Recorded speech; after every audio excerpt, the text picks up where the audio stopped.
Você já parou para pensar que quase tudo que forma o nosso grupo pode ser dividido em só duas grandes categorias químicas? Hoje a gente vai mergulhar fundo na biologia para entender a diferença-chave entre o que é orgânico e o que é inorgânico, e por que isso é tão importante para tudo, desde a nossa energia até a estrutura de cada célula.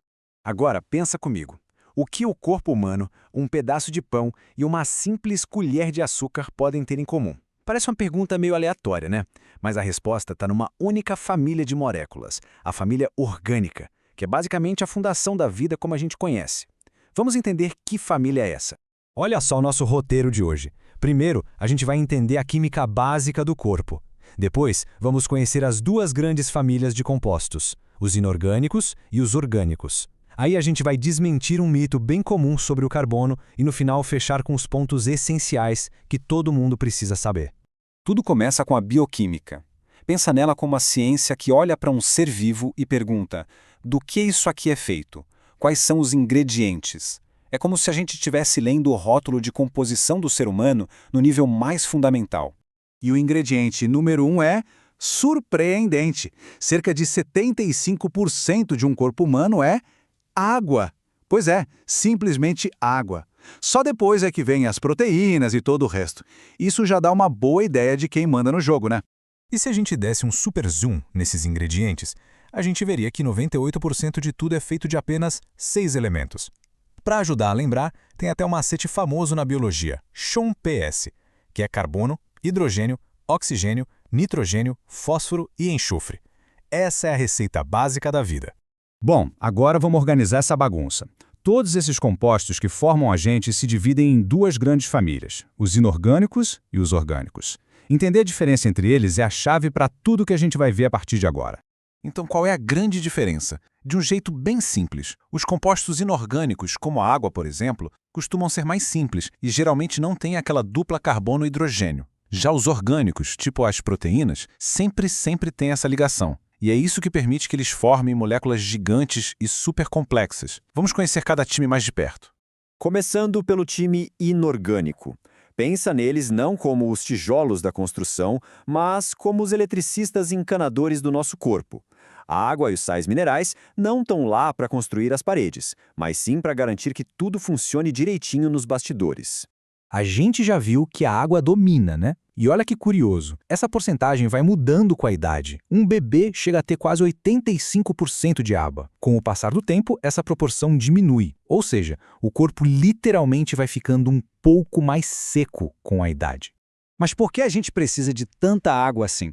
É porque ela tem verdadeiros superpoderes. Ela é o nosso solvente universal, o palco onde toda a química da vida acontece. Ela também funciona como um ar-condicionado interno, mantendo nossa temperatura estável.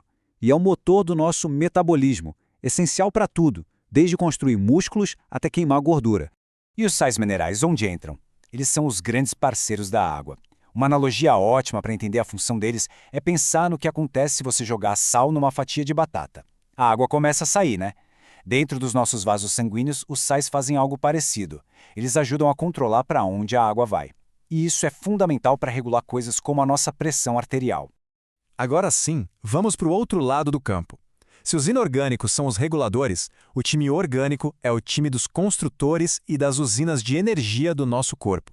E quando o assunto é energia, o corpo tem uma ordem de preferência bem clara. Primeiro de tudo, ele queima os carboidratos, para ter aquela energia rápida. Se eles acabarem, ele passa para a segunda opção, os lipídios, que são a nossa reserva de energia. E só em último caso mesmo, ele começa a usar as proteínas como combustível. E as proteínas? Esquece aquela ideia de que elas servem só para músculo. Elas são a substância orgânica mais abundante na gente e são verdadeiras faz-tudo. Elas dão estrutura para o cabelo e para a pele, aceleram reações químicas como enzimas, defendem o corpo como anticorpos e ainda mandam mensagens como hormônios. São o carnivete suíço do nosso corpo. Ok, agora a gente precisa falar de uma confusão muito, mas muito comum. Muita gente aprendeu na escola uma regrinha simples sobre o que faz um composto ser orgânico. Só que essa regra tem uma falha enorme. Vamos quebrar o mito do carbono. O mito é o seguinte: se tem carbono, é orgânico. Simples, direto, fácil de lembrar, né? Pois é. O problema é que essa simplicidade toda está errada e já causou muita confusão por aí. Só que a química, como a gente sabe, adora uma exceção. E essa aqui é fundamental. Pensa no dióxido de carbono, o CO2. Aquele gás que a gente solta na respiração. Ele tem um átomo de carbono, certo? Certo. Mas, para surpresa de muita gente, ele é classificado como um composto inorgânico. Ué, mas como assim? O que está faltando, então? E aqui está o pulo do gato. A regra de ouro não é só ter carbono, é ter um átomo de carbono ligado diretamente a um átomo de hidrogênio. Essa dupla, a ligação CH, essa sim é a verdadeira assinatura de um composto orgânico. É o que define quem joga nesse time. Então, para nunca mais ter dúvida, aqui vai um checklist super simples. Primeiro passo: pergunte, a molécula tem carbono? Se a resposta for sim, vamos para o passo 2. Algum desses carbonos está ligado direto a um hidrogênio? Se a resposta for sim para as duas perguntas, bingo, é um composto orgânico, sem erro. Ufa, foi bastante informação, eu sei. Então, vamos respirar fundo e resumir tudo naqueles pontos principais que realmente importam. Então, resumindo a ópera, a química da vida se divide nos times inorgânico e orgânico. A água é a campeã em quantidade no geral, mas se a gente olhar só para o time orgânico, as proteínas levam um troféu. E o mais importante de tudo, a verdadeira marca de um composto orgânico é a ligação direta entre carbono e hidrogênio, não é só ter carbono. Isso tudo acaba levando a gente para uma última reflexão.